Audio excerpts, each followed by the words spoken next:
जय श्री राधे कृष्ण और प्यारे भक्तों। तो मैं आशा करती हूँ कि आप सभी अपने घर में कुशल होंगे। तो हम आज रमा एकादशी व्रत कथा के बारे में सुनेंगे। आज है 27 अक्टूबर और रमा एकादशी व्रत है 28 अक्टूबर। तो मैं कथा एक दिन पहले ही डाल देती हूँ जिससे आप लोगों को उस दिन सुनने में आसानी हो और लाभदायक हो। तो इसे कहते हैं पुण्यदायिनी रमा एकादशी। ये पौराणिक व्रत कथा है जिसमें कार्तिक कृष्ण एकादशी की कथा। इसमें धर्मराज युधिष्ठिर कहने लगे कि हे भगवान, कार्तिक कृष्ण एकादशी का क्या नाम है, इस विधि क्या है, इसके करने से क्या फल मिलता है, सो आप विस्तार पूर्वक बताइए। भगवान श्री कृष्ण बोले कि कार्तिक कृष्ण पक्ष की एकादशी का नाम रमा है। ये बड़े बड़े पापों को नाश करने वाली है। इसका महत्व मैं तुमसे कहता हूँ, ध्यान पूर्वक सुनो। ये राजन प्राचीन काल में मुचुकुंद नाम का एक राजा था। मतलब कह रहे हैं कृष्ण जी, पुराने समय में एक मुचुकुंद नाम का एक राजा था, ये उसका नाम है। उसकी इंद्र के साथ मित्रता थी।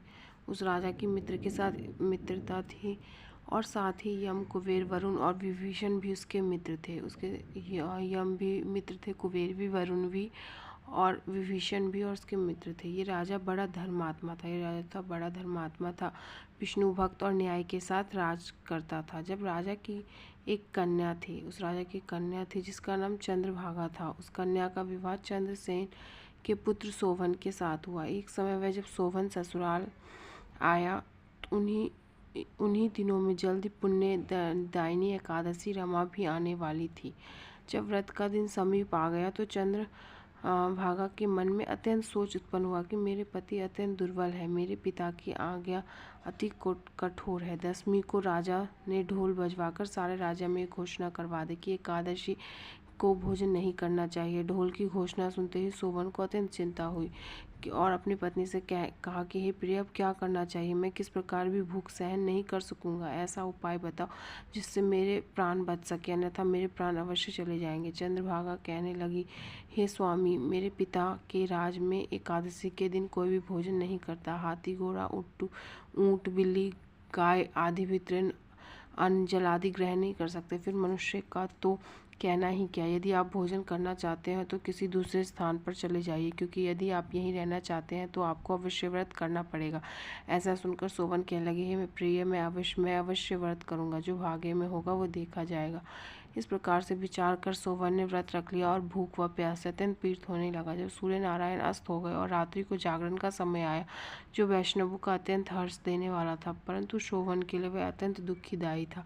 प्रातःकाल होते ही शोभन के प्राण निकल गए। तब राजा ने सुगंधित काष्ठ से उसे दाह संस्कार करवाया, परंतु चंद्रभागा ने अपने पिता की आज्ञा से अपने शरीर को दग्ध नहीं किया और शोभन के अत्यंत दृष्टि किया के बाद अपने पिता के घर में ही रहने लगी। रमा एकादशी के प्रभाव से सोवन को मंदरांचल पर्वत पर धन धान्य से युक्त तथा क्षत्रियों से रहित एक सुंदर देवपुत्र प्राप्त हुआ। अत्यंत सुंदर रतन और वैद्यवन जटित स्वर्ण के खम्भों पर निर्मित अनेक प्रकार की स्फटिक मणियों से सुशोभित भवन में बहुमूल्य वस्त्र, आभूषण तथा बहुत ही ज़्यादा अप्सरा युक्त सिंहासन पर अरूढ़ ऐसा शोभेमान होता मानो दूसरा इंद्र विराजमान हो। एक समय मुकुचित नगर में रहने वाला एक सोम शर्मा नामक ब्राह्मण तीर्थ यात्रा करता हुआ घूमता घूमता उधर जा निकला और उसने सोवन को पहचान कर, यह तो राजा का जमाई सोवन है, उसके निकट गया। सोवन भी उसे पहचान कर अपने आसन से उठकर उसके पास आया और प्रणाम आदि करके कुशल प्रश्न किया। ब्राह्मण ने कहा, हे राजा मुचुकुंद, और आपकी पत्नी को कुशल है? नगर में भी सभी प्रकार से सब कुशल है, परंतु हे राजन, हमें आश्चर्य हो रहा है कि आप अपना वृतांत कहिए कि ऐसा सुंदर नगर जो ना कभी देखा ना सुना आपको कैसे प्राप्त हुआ। तब सोवन बोला कि कार्तिक कृष्ण की रमा एकादशी को व्रत करने से मुझे ये नगर प्राप्त हुआ, परंतु ये अस्थिर है, ये स्थिर हो जाए ऐसा उपाय कीजिए। ब्राह्मण कहने लगे, हे राजन, ये स्थिर क्यों नहीं है और कैसे स्थिर हो सकता है, आप बताइए, फिर मैं अवश्य में वह उपाय करूँगा। मेरी इस बात को आप मिथ्या ना समझिए। सोवन ने कहा, मैंने इस व्रत को श्रद्धा रहित होकर किया है, अंत ये सब कुछ अस्थिर है। यदि आप मुचुकुंद की कन्या चंद्रभागा को ये सब वृतांत कहें तो ये स्थिर हो सकता है। ऐसा सुनकर उस श्रेष्ठ ब्राह्मण ने अपने नगर में लौटकर चंद्रभागा से सब वृतांत कह सुनाया।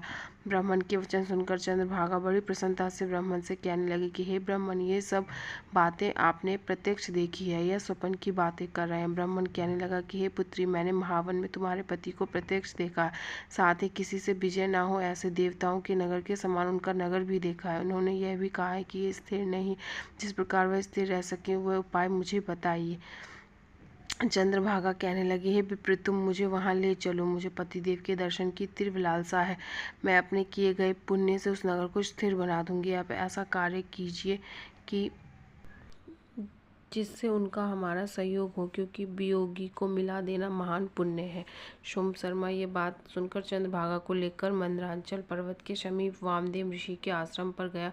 वामदेव जी ने सारी बातें सुनकर वेद मंत्रों का उच्चारण से चंद्रभागा का अभिषेक कर दिया। तब ऋषि के मंत्र से प्रभाव की ओर से एकादशी के व्रत से चंद्रभागा का शरीर दिव्य हो गया और वह दिव्य गति को प्राप्त हो गया। इसके बाद बड़ी प्रसन्नता के साथ पति के निकट गई। अपनी प्रिय पत्नी को आते देखकर सोवन अति प्रसन्न हुआ और उसे बुलाकर अपनी बाईं तरफ बिठा दिया। यानी चंद्रभागा कहने लगा, मतलब चंद्रभागा जो मर चुका था वो उसे वापस मिल गया। चंद्रभागा कहने लगा कि हे प्राणनाथ, आप मेरे पुण्य को ग्रहण कीजिए।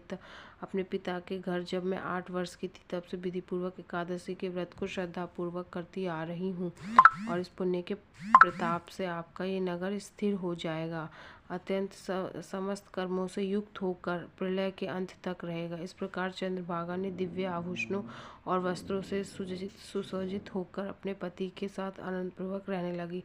ही राजन, ये मैंने रमा एकादशी का महात्म्य कहा है। जो मनुष्य इस व्रत को करता है उनके ब्रह्मा इत्यादि समस्त पाप नष्ट हो जाते हैं। कृष्ण पक्ष और शुक्ल पक्ष दोनों की एकादशियाँ समान है, इसमें कोई भेदभाव नहीं, दोनों समान फल देते हैं। जो मनुष्य इस महात्म्य को पढ़ते अथवा सुनते हैं वे समस्त पापों से छूटकर विष्णु लोक की प्राप्ति होती तथा वैकुंठ धाम को पहुँच जाते हैं।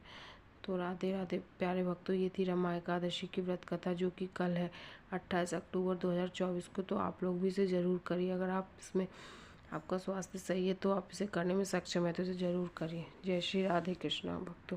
और इसको अगर आपको ये कथा पसंद आए तो इसे लाइक, सब्सक्राइब एंड शेयर ज़रूर करिएगा।